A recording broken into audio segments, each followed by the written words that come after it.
اعوذ باللہ من الشیطان الرجیم بسم اللہ الرحمن الرحیم افمن شرح اللہ صدرہ للاسلام فهو على نور من ربہ فویل للقاسیۃ قلوبهم من ذکر اللہ اولئک فی ضلال مبین۔ سورہ زمر کا تیسرا رکوع ہے۔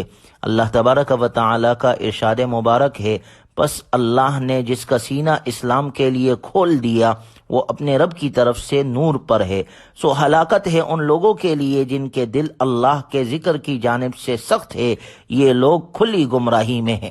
حضرت عبداللہ ابن مسعود رضی اللہ عنہ سے روایت ہے کہ رسول اللہ صلی اللہ علیہ وسلم نے یہ آیت مبارکہ افمن شرح اللہ صدرہ للاسلام تلاوت فرمائی اور ارشاد فرمایا، بلا شبہ جب نور سینے میں داخل ہو جاتا ہے تو سینہ کھل جاتا ہے۔ عرض کیا گیا، اے اللہ کے رسول، کیا اس کی کوئی نشانی ہے؟ آپ علیہ الصلاۃ والسلام نے فرمایا، ہاں اس کی نشانی ہے، اور وہ یہ ہے کہ دار الغرور دھوکے کے گھر یعنی دنیا سے دور رہے، اور دار الخلود ہمیشہ کے گھر یعنی جنت کی طرف رجوع ہو، یعنی ایسے اعمال کرتا رہے جو دخول جنت کا ذریعہ بن جائے۔ اور ایک نشانی یہ ہے کہ موت آنے سے پہلے اس کے لیے تیاری کر لے۔ فویل للقاسیۃ قلوبهم من ذکر اللہ، سو جن لوگوں کے دل اللہ کے ذکر کے جانب سے سخت ہے، یعنی اللہ کے ذکر سے متاثر نہیں ہوتے ہیں اور اس کے لیے نرم نہیں ہوتے، ان کے لیے بڑی خرابی ہے، یہی لوگ کھلی گمراہی میں ہیں۔ اس سے معلوم ہوا کہ جن لوگوں کے دل میں اسلام کے لیے شرح صدر نہیں ہوتا، ان کے دل ایسے سخت ہوتے ہیں کہ اللہ کی یاد میں لگنا اور اللہ کا ذکر کرنا انہیں شاق گزرتا ہے۔ ان کے دلوں کی سختی انہیں اللہ کی یاد میں نہیں لگنے دیتی۔ در حقیقت اللہ کا ذکر بڑی نعمت ہے، مبارک بندے ہی اس میں لگتے ہیں اور اس میں لذت محسوس کرتے ہیں، اور کثرت ذکر ان کی خصوصی غذا بن جاتی ہے۔ الا بذکر اللہ تطمئن القلوب، اللہ نے دلوں کا اطمینان اپنے ذکر میں رکھا ہے۔ اگلی آیت میں اللہ نے فرمایا، اللہ نزل احسن الحدیث کتابا متشابہا مثانیہ تقشعر منہ جلود الذین یخشون ربہم، اللہ نے بہترین کلام نازل فرمایا، ایک ایسی کتاب جس کے مضامین ایک دوسرے سے ملتے جلتے ہیں، جس کی باتیں بار بار دہرائی گئی ہے۔ تقشعر منہ جلود الذین یخشون ربہم، اس سے ان لوگوں کے بدن کانپ اٹھتے ہیں جو اپنے رب سے ڈرتے ہیں۔ اس میں ان حضرات کی صفت خاص بیان فرمائی گئی جو قرآن کریم کو پڑھتے ہیں اور سنتے ہیں اور اس کا یہ اصل لیتے ہیں کہ ان کے بدن اور دل کانپ اٹھتے ہیں۔ ثم تلین جلودہم وقلوبہم الی ذکر اللہ، پھر ان کے بدن اور دل نرم ہو کر اللہ کے ذکر کی طرف متوجہ ہوتے ہیں۔ یہ دونوں صفات ان مؤمن بندوں کی ہے جن کے دلوں میں خوف و خشیت ہو اور اللہ تعالیٰ کے حضور میں حاضر ہونے سے ڈرتے رہتے ہیں۔ سورہ انفال میں اللہ نے ذکر کیا، انما المؤمنون اذا ذکر اللہ وجلت قلوبہم، ایمان والے وہی ہے جب اللہ کا ذکر کیا جاتا ہے تو ان کے قلوب ڈر جاتے ہیں۔ وَإِذَا تُلِيَتْ عَلَيْهِمْ آيَاتُهُ زَادَتْهُمْ ایمانا، اور جب اللہ کی آیتیں ان کو پڑھ کر سنائی جاتی ہے وہ آیتیں ان کے ایمان کو اور زیادہ کر دیتی ہے۔ وَعَلَى رَبِّهِمْ يَتَوَكَّلُونَ، اور وہ لوگ اپنے رب پر توکل کرتے ہیں۔ ذَلِكَ هُدَى اللَّهِ يَهْدِي بِهِ مَن يَشَاءُ، یہ اللہ کی ہدایت ہے، اس کے ذریعے سے وہ جسے چاہتا ہے ہدایت دیتا ہے۔ وَمَن يُضْلِلِ اللَّهُ فَمَا لَهُ مِنْ هَادٍ، اور اللہ جسے گمراہ کرے اسے کوئی ہدایت دینے والا نہیں۔ افمن یتقی بوجہہ سوء العذاب یوم القیامہ، کیا جو شخص قیامت کے دن اپنے چہرے کے ذریعے سے برے عذاب سے بچ جائے اور جنت میں داخل ہو جائے، کیا اس شخص کے برابر ہے جو دوزخ میں داخل کر دیا جائے؟ چہرے کے ذریعے بچنے کا مطلب یہ ہے کہ سب سے پہلے اہل عذاب کے چہروں کو آگ پہنچے گی، وہ چاہیں گے کہ چہروں کو ڈال بنا لے اور اپنے جانوں کو عذاب سے بچا لے، لیکن ایسا نہ ہو سکے گا، بلکہ دوزخ میں داخل ہوں گے اور ہر حصہ عذاب میں ڈالا جائے گا اور طرح طرح کے عذاب میں گرفتار ہوں گے۔ وقیل للظالمین ذوقوا ما کنتم تکسبون، اور ظالموں سے کہا جائے گا کہ تم جو عمل کیا کرتے تھے ان کا عذاب چکھ لو۔ وَلَقَدْ ضَرَبْنَا لِلنَّاسِ فِي هَذَا الْقُرْآنِ مِنْ كُلِّ مَثَلٍ لَعَلَّهُمْ يَتَذَكَّرُونَ، اور حقیقت یہ ہے کہ ہم نے اس قرآن میں لوگوں کی خاطر ہر قسم کی مثالیں بیان کی ہے تاکہ لوگ سبق حاصل کریں۔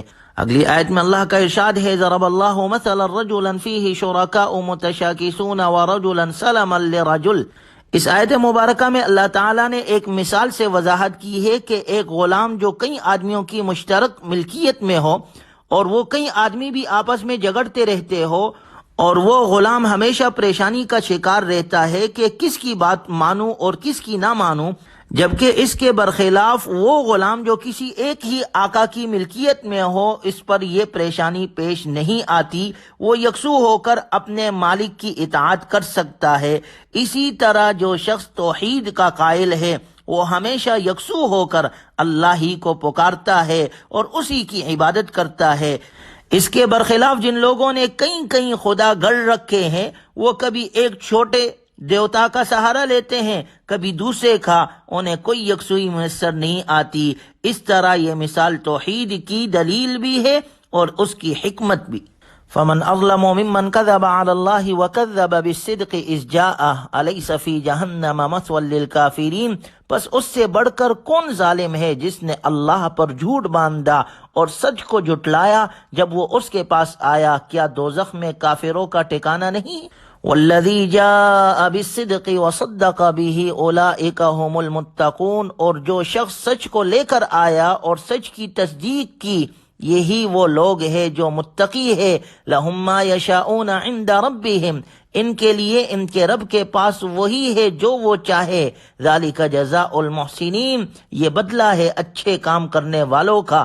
لیکفر اللہ عنہم اسوأ الذی عملوا ویجزیہم اجرہم باحسن الذی کانوا یعملون، تاکہ اللہ تعالیٰ ان کے برے کاموں کا کفارہ کر دے اور انہیں ان اعمال کا اچھے سے اچھا اجر دے جو وہ کیا کرتے تھے۔ جب رسول اللہ صلی اللہ علیہ وسلم مشرکین کو توحید کی دعوت دیتے تھے تو وہ لوگ برا مانتے تھے۔ ایک دن ان میں سے ایک شخص نے کہا کہ دیکھو، ہمارے معبودوں کو برا کہنا چھوڑ دو، ورنہ ہم اپنے معبودوں سے کہیں گے کہ تمہیں ایسا کر دے کہ تمہارے ہوش و حواس قائم نہ رہے۔ اس پر اللہ تبارک و تعالی نے یہ آیت مبارکہ نازل کر دی، الیس اللہ بکاف عبدہ، کیا اللہ تعالیٰ اپنے بندے کے لیے کافی نہیں؟ یعنی اللہ تعالیٰ اپنے بندے کے لیے کافی ہے جو ہر شر اور ضرر اور آفت اور مصیبت سے بچائے گا۔ بت تو بے جان ہے، ان سے کوئی تکلیف نہیں پہنچ سکتی۔ جو انسان اور جنات کچھ اختیارات رکھتے ہیں وہ بھی کسی نفع اور ضرر کے مالک نہیں۔ وَمَن يُضْلِلِ اللَّهُ فَمَا لَهُ مِنْ هَادٍ، اور اللہ جسے گمراہ کر دے اس کو کوئی ہدایت دینے والا نہیں۔ وَمَن يَهْدِ اللَّهُ فَمَا لَهُ مِن مُضِلٍ، اور جسے اللہ ہدایت دے دے اسے کوئی گمراہ کرنے والا نہیں۔ أَلَيْسَ اللَّهُ بِعَزِيزٍ ذِي انتقام، کیا اللہ عزت والا بدلہ لینے والا نہیں ہے؟ جو لوگ بت پرست ہیں وہ اپنے معبودوں کے ضرر پہنچانے سے ڈرتے ہیں، جبکہ اللہ کے قادر مطلق ہونے پر، اللہ کے غالب ہونے پر اور انتقام لینے کی قدرت ہونے پر ان کی نظر نہیں۔ جو باطل نے خود تجویز کر رکھے ہیں اپنے گمراہی سے ان میں نفع اور ضرر سمجھتے ہیں اور ان سے خود بھی ڈرتے ہیں اور دوسروں کو بھی ڈراتے ہیں۔ اس کے بعد اگلے آیت میں اللہ نے ارشاد فرمایا، آپ ان مشرکین سے ذرا پوچھئے، وَلَئِن سَأَلْتَهُم مَّن خَلَقَ السَّمَاوَاتِ وَالْأَرْضَ لَيَقُولُنَّ اللَّهُ، کہ یہ بتاؤ آسمان اور زمین کو کس نے پیدا کیا؟ اس سوال کا جواب ان کے پاس اس کے سوا کچھ نہیں ہے کہ ان کو اللہ نے پیدا فرمایا ہے۔ جب وہ جواب دے زبان حال سے یا قال سے تو آپ ان سے فرما دیجئے کہ اب یہ بتاؤ، تم نے جو اللہ کے سوا معبود بنا رکھے ہیں کیا انہیں ایسی قدرت ہے؟ اگر اللہ مجھے ضرر پہنچانا چاہے تو یہ اسے روک دے، یا اگر اللہ تعالیٰ مجھ پر رحمت نازل کرنا چاہے تو یہ اس رحمت کو روک دے؟ اور ظاہر ہے کہ اللہ تعالیٰ کے بھیجے ہوئے دکھ و تکلیف کو اس کے سوا کوئی دور نہیں کر سکتا، اللہ کی بھیجی ہوئی رحمت کو کوئی نہیں روک سکتا۔ جب یہ بات ہے تو تمہارے معبودوں سے میں کیوں ڈروں؟ حسبی اللہ، مجھے صرف اللہ کافی ہے۔ صحیح معنی میں توکل کرنے والے صرف اسی پر توکل کرتے ہیں اور میرا بھی اسی پر توکل ہے۔ علیہ فلیتوکل المتوکلون۔ قل یا قوم اعملوا علی مکانتکم انی عامل، آپ فرما دیجئے کہ اے میری قوم تم اپنی جگہ پر عمل کرتے رہو، بے شک میں عمل کر رہا ہوں۔ فسوف تعلمون، عن قریب تم جان لوگے کون حق پر ہے کون حق پر نہیں ہے۔ ساری وضاحت سامنے آ جائے گی جب آنکھ بند ہوگی اور اللہ کے دربار میں پیش ہوں گے۔ اللہ تعالی ہمیں قرآنی تعلیمات پر عمل کی توفیق نصیب فرمائے، ہر قسم کے گناہ سے اللہ ہماری حفاظت فرمائے، اور جناب رسول اللہ صلی اللہ علیہ وسلم کے سنتوں کے مطابق اللہ ہمیں اپنی بقیہ زندگی گزارنے کی توفیق عطا فرمائے۔ وآخر دعوانا ان الحمد للہ رب العالمین۔